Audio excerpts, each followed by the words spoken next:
नमस्कार। आज हम गीता की 51वां अध्याय शुरू करने जा रहे हैं। आप लोग सब ध्यान पूर्वक सुनिए। व्याख्या।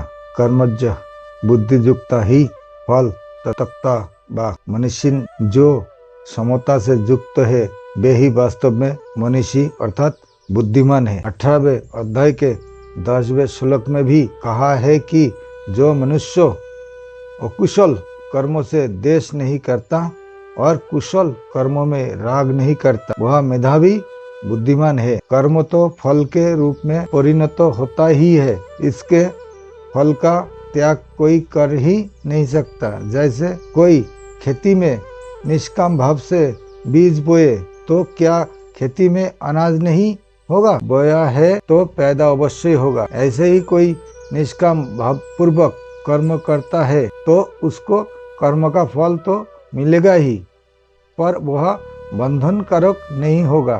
अंत वह कर्मजन्य फल का त्याग करने का अर्थ है कर्मजन्य फल की इच्छा, कामना, ममता, वासना का त्याग करना। इसका त्याग करने में सभी समर्थ है। जन्म बंधो विनिमुक्ता समता युक्त मनीषी साधक जन्म रूप बंधन से मुक्त हो जाते हैं, कारण कि समता में स्थित हो जाने से उनमें राग, देश, कामना, वासना, ममता आदि दोष किंचित मात्र भी नहीं रहते। अंत उनके पूर्व जन्म का कारण ही नहीं रहता। वे जन्म मरण रूप बंधन से सदा के लिए मुक्त हो जाते हैं। पदो गच्छत्तो नमयन आयम नाम रोग का है। रोग एक विकार है जिसमें किंचित मात्र भी किसी प्रकार का विकार ना हो, उसको अनामय अर्थात निर्विकार कहते हैं।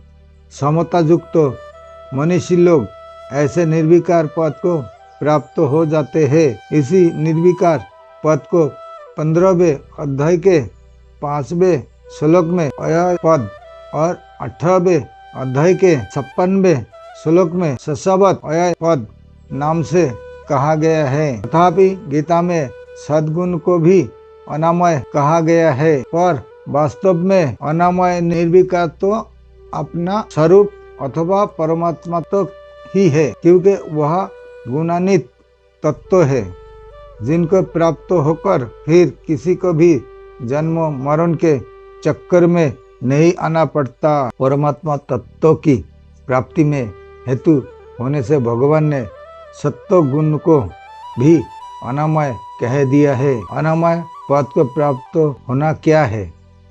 प्रकृति विकासशील है तो उसका कार्यशरीर संसार भी विकारशील है।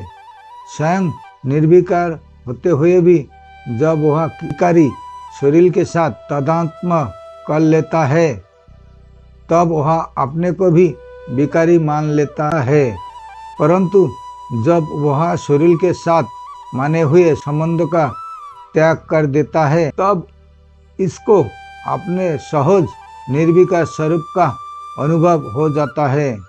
इस स्वाभाविक निर्विकारता का अनुभव होने की ही वह अनामय पद को प्राप्त होना कहा गया है।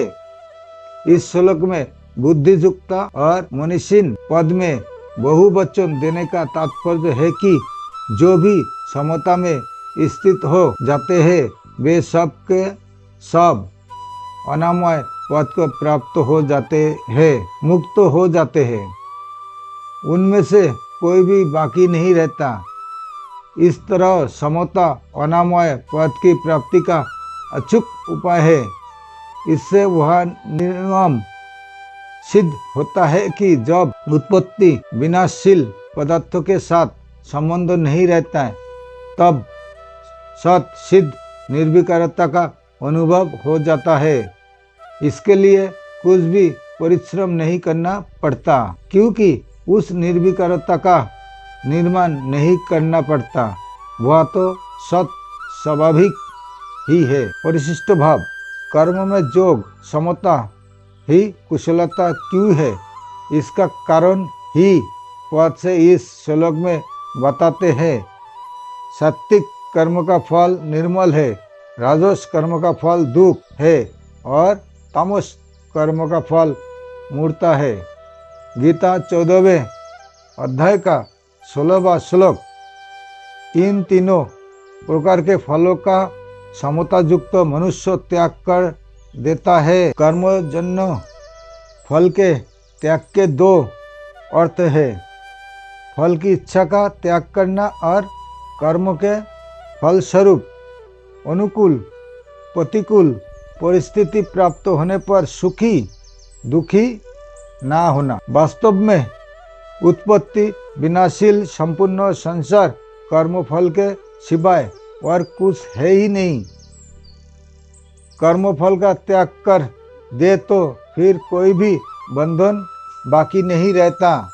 मनीषी शब्द का अर्थ है बुद्धिमान। पूर्व श्लोक के अनुसार समतापूर्वक कर्म करना ही बुद्धिमत्ता है। स बुद्धि मामंसु पद गच्छत नमयत नमयम गच्छन्ति पद के तीन अर्थ होते हैं। एक ज्ञान होना, दो गमन करना और तीसरा प्राप्त होना। वह निर्विकार पद की प्राप्ति का अर्थ है जन्म मरण से रहित पने का और निर्विकार पद की सत सिद्ध प्राप्ति का ज्ञान हो जाना। कारण की निवृत्ति ही निवृत्ति होती है और नित्य प्राप्ति की ही प्राप्ति होती है। इस श्लोक से वह सिद्ध होता है कि कर्मयोग मुक्ति का कल्याण प्राप्ति का स्वतंत्र साधन है। कर्मयोग से संसार की निवृत्ति और परमात्मा तत्व की प्राप्ति दोनों हो जाते हैं। संबंध पूर्व श्लोक में बताया अनामय पद की प्राप्ति का क्रम क्या है, इसे आगे के दो श्लोक में बताते हैं।